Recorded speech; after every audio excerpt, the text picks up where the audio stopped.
नमस्ते, मैं आशीष कुमार प्रमाणिक और आप देख रहे हैं न्यूज़ टॉप इंडिया।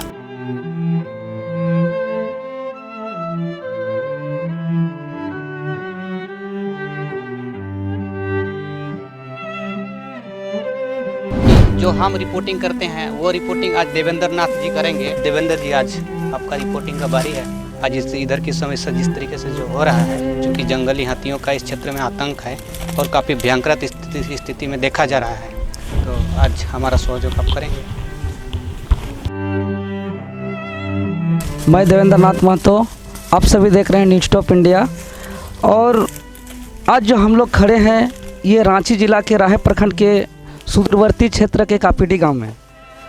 और यह जो देश है, बोला जाता है कि कृषि प्रधान देश है और किसानों से ये देश चलता है।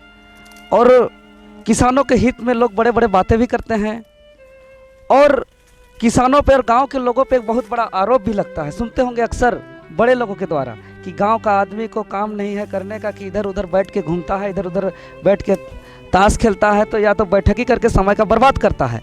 लेकिन अब जो देख रहे हैं कि ये पूरे क्षेत्र में ये लंबी दूरी तक जो आज कटारी का खेती देखिए या फूलगोभी का खेती देखिए, ये बहुत अथक प्रयास और कड़ी मेहनत दिन रात एक करके जो मेहनत किया हो उसके परिणाम है।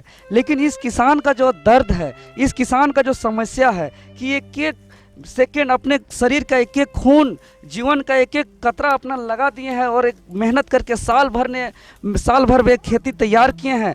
और इस खेती में झटके में आते हैं जंगली हाथी और पूरे खेती को तहस नहस करके बर्बाद कर देते हैं। लेकिन आज उस किसान को सुनने और उसका दर्द समझने वाला कोई नहीं है। वन विभाग के आते हैं, बड़े बड़े नेता लोग आते हैं, बड़े बड़े विभागीय मंत्री लोग का भी बयान आता है कि क्षेत्र से हम लोग हाथी के तंग से परेशान हैं, किसान को हम लोग हर सुविधा देंगे। बड़े बड़े किसानों के लिए बड़ा बड़ा बयान आता है। लेकिन ऐसे किसान जो अपने शरीर का खून के कतरा लगा देते हैं, अपने मेहनत कर करके अपना सींचते हैं, जिसके सींचने से हमको अन्न मिलता है, हम सभी जिंदा रहते हैं। लेकिन उस किसान का अगर इस तरह का स्थिति होगा तो बाकी किसान कैसे खेती करने के लिए आएंगे और कैसे हम सभी को अनाज मिलेगा, ये सबसे बड़ा प्रश्न है। तो आइए आज हम जानते हैं जो खेत में काम किए हैं, जो दिन रात एक करके एक साल तक इस खेती को तैयार किए हैं, इस खेती को करने में कितना तकलीफ हुआ है बताइए। कि ये जो आप देख रहे हैं, देख के जब उधर 2 दिन पहले ये बाड़ी देखते थे तो देख के एक आनंद महसूस होता था। लगता था कि बगल के लोग को भी एक प्रेरणा मिलता था कि काश अब हम भी खेती करना शुरू करें। लेकिन बस एक रात का अंतर में एक ऐसा स्थिति पैदा हो गया है कि लोग अब खेती में कैसे मन लगेगा। आपका कितना तकलीफ हुआ रहा, अभी कैसा लग रहा है आज जो आज रात में ये जो घटना घटा हाथी के द्वारा, आज कैसा महसूस हो रहा है? सबसे पहले तो मैं अपना परिचय देना चाहूँगा। मेरा नाम संजय कोरी है, कापीडी ग्राम निवासी हूँ, राहे प्रखंड रांची से। आज ये देख रहे हैं कटारी का खेती है और सबसे पहले तो इसको मैंने पूंजी बनाया बस इस तरह से 10 पीस कटारी का। वो मिला मेरे ससुराल में लगाया हुआ था। मैंने विचार किया कि इसको ले जाके हमने भी इसका खेती करके देखा जाए। 10 पीस से मैं बड़ा बड़ा डांग को लाया, इतना टुकड़ा टुकड़ा काटा और घर के सामने मैंने इसको लगाया। उसको 1 साल रखा, 1 साल में खूब सारा बढ़ गया, कम से कम 1 साल में 50-60 पीस आ गया। अब उसको फिर पूंजी बना के साल भर में पूंजी हो गया तैयार। उसको फिर मैंने पूरा क्यारी में लगा दिया। एगो क्यारी है इधर बगल में, एगो क्यारी है सामने, दोनों क्यारी में लगा। आज ये लगने के बाद ये पूरे 1 साल बीत गया, इसका 12 महीने पार होने जा रहा है। हम लोग का क्षेत्र में संभवतः ये गन्ना का इतना बड़ा खेती पहली बार हो रहा है। हाँ। आप पूरे क्षेत्र को एक दिखाए कि हमारे भूमि में भी, हमारे एरिया में भी गन्ना का खेती बने भव्य रूप से, विशाल रूप से हो सकता है। तो आज इतना किए, एक एक बीज लाए, इतना दूर से लाए, ससुराल से भी लाए, और आज पत्नी भी है हमारे साथ। आपका मायके से आया था यह बीज और आप पूरे क्षेत्र को एक सिखाए कि हमारे क्षेत्र में लोग, किसान को पता नहीं था कि हमारे क्षेत्र में गन्ना का भी खेती हो सकता है। और ये संभवतः हम लोग का एरिया का एक पहला आप लोग किए गन्ना का खेती, और पूरा दुनिया देखा। और कल तक सोचता था कि अब सब कोई हर खेत में, हर बाड़ी में, हर एरिया में कुछ ना कुछ खेती होगा, लेकिन एक रात में अचानक हाथी पूरा रौंद दिया। तो ये आप लोग को कितना तकलीफ से आप लोग ये खेती किए थे, और आज कैसा लग रहा है? आज तो ऐसा लग रहा है कि हम लोग रो के भी रो नहीं पा रहे हैं। इतने सालों का, मतलब 2 साल का मेहनत एक क्षण मिनट में बर्बाद कर दिया ये हाथी का झुंड आके 1 मिनट में, जो हम लोग बता नहीं पा रहे कि हम लोग का मन में कितना तकलीफ लग रहा है और हो रहा है। रो के भी रो नहीं पा रहे हम लोग, जो क्या करें हम लोग। तो ये हाथियों से आज की रात इतना हुई, कल की रात, आज की रात, और क्या हम लोग जान से भी डर रहे हैं कि हम लोग का जान ना चला जाए। घर के सामने आके इतना जब कर रहे हैं तो हम लोग का क्या है, अब जान से भी हम लोग को धोना पड़ेगा हाथ, ऐसा लग रहा है हाथियों के डर से। आज इस क्षेत्र में हाथी है तो इस क्षेत्र से उधर भगा दिए, उधर गांव वाले उसे भगा दिए तो दूसरा गांव चला गया, दूसरा गांव वाले भगा दिए तो तीसरा गांव चला गया। मतलब तो यह किसी प्रकार का समाधान है नहीं।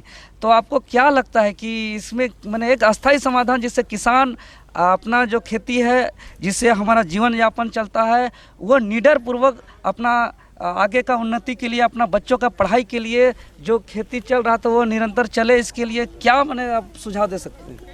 हम तो यही बोलेंगे कि हाथियों के लिए स्पेशल जगह इन लोग को बनाया जाए और वहाँ रखा जाए, क्योंकि हम लोग का ना खेती का नुकसान होने का डर रहे, ना हम लोग का जीवन का डर रहे।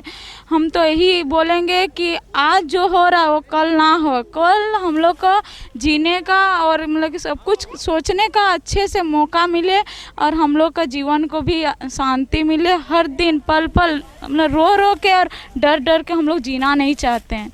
हम लोग को भी तो जीने का मन है कि हम लोग भी अच्छा से जिएं, अच्छा से रहें, मगर हर रात होती है तो एक डर सापन आता है कि आज रात कैसे हम लोग बिताएं, क्या करें। तो यही बोलेंगे कि हाथियों को अच्छा एक जगह इन लोग को बनाया जाए कि लोग आराम से वहाँ रहे, हम लोग को तंग ना करे या किसी का क्षति ना करे या कुछ ना करे।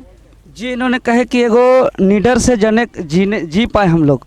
भारत का संविधान भी एक अधिकार दिया है कि हम जीने का अधिकार है, निष्पक्ष से, निडर से, आज़ादी से जीने का अधिकार है। लोगों से तो कोई डर नहीं है, लोगों से तो कोई भय नहीं है, लेकिन एक भय है हाथी का, जिसका मालिक है वन विभाग। और इन्होंने कहा कि एक जगह हाथियों के लिए।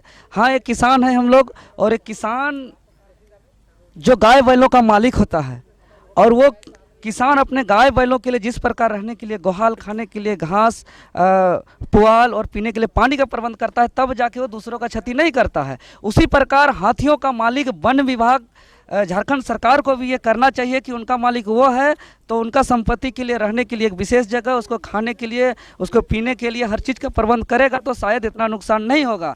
ये शायद ये न्यूज टॉप के माध्यम से सरकार की कानों तक ये बातें जाएगी और कानें उसका खुलेगी, और जो पूरा क्षेत्र जो पिछला 15 से 20 वर्षों तक हम बता देना चाह रहे हैं कि 2004 के आसपास से पहले इधर हाथी का नाम नहीं था, हाथियों का कोई चर्चा नहीं था, हाथी किसी ने देखा नहीं था, नाम भी नहीं सुना था।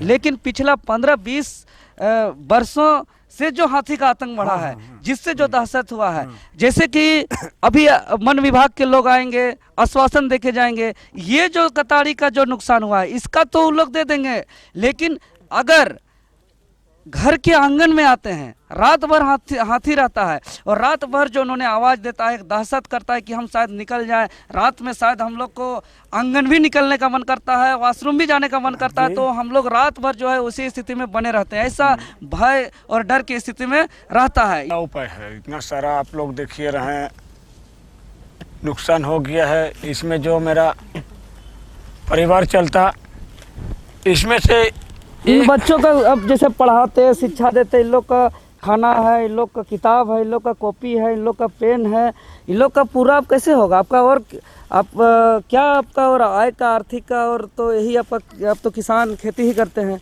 और हाथी ने नष्ट कर दिया, तो इन लोग का भविष्य का क्या होगा? इन लोग का भविष्य तक देखिए कि लॉकडाउन पड़ा हुआ है। लॉकडाउन में तो घर में ही खा रहे, घर में स्कूल कर रहे हैं। अब पता नहीं स्कूल खुलेगा नहीं खुलेगा। अब मेरा भी बस लॉकडाउन ही लग गया, इतना सारा नुकसान खेती में हो गया, तो सोचे कि अब ये मेरा लॉकडाउन ही चल रहा है जैसा लगेगा। और क्या करें, लास्ट में उपाय है कुदाल लेके मजदूरी रांची चलना, 300 रुपया मजदूरी करना, इसके सिवा क्या करेंगे। इसमें अगर मान लीजिए अगर मेरा नुकसान नहीं होता तो इसमें से मेरा एगो कतारी में 13 गिलास इसमें से जूस निकलता है। इसमें एक का कीमत पड़ता, इसको अगर हम जूस में बेचते तो 130 रुपये आता है इसमें पैसा। और सोचिए इतना सारा नुकसान हो गया है। उधर भी क्यारी है, पूरा 1 एकड़ क्यारी में कतारी लगल, इतना नुकसान हो गया। अब हिम्मत नहीं हो रहा है कि ये मेरा जो दिख रहा है, इधर दिख रहा है खड़ा, ये सब मैं नहीं घाटी खाया है, जो खाया इधर खाया उसमें पूरा ख़त्म हो गया है। ये संभव नहीं है कि आज रात को इसको हम बचा पाएंगे, क्योंकि आज यहाँ खा गया है, उसका पेट भर गया है, उन लोग का पेट भर गया है, अगला में भी भर गया था, यहाँ भी भरा है। तो आज भी रात को यहाँ सबसे पहले यहीं पर पहुँचेगा। आज रात को 7 बजे पहुँचे थे तो जी आप साफ तौर से देख रहे हैं कि किसान किस प्रकार से दहशत में है और किस प्रकार से परेशान से हैं और टूट चुके हैं पूरे अंदर से कि जो अभी हाथियों का आतंक हो रहा है इस वजह से। तो सरकार को इसमें पूरा निश्चित रूप से सरकार को इसमें समाधान, अस्थायी समाधान को लेकर के विचार करना चाहिए, क्योंकि 15 से 20 सालों तक जो आतंक हो रहा है हाथियों का, इसमें अभी तक कोशिश ही नहीं किया गया है अस्थायी समाधान को लेकर के। इसीलिए सरकार तत्काल इसका अस्थायी समाधान को लेकर के कोशिश करे, अन्यथा अति हो जाएगा। तो अति में किसान भी जो है कि परेशान होकर के कुछ न कुछ हो सके बड़ा आंदोलन का भी रूप और अपना बचाव और सुरक्षा को लेकर के सड़क में भी उतरने का कोशिश जरूर करेंगे।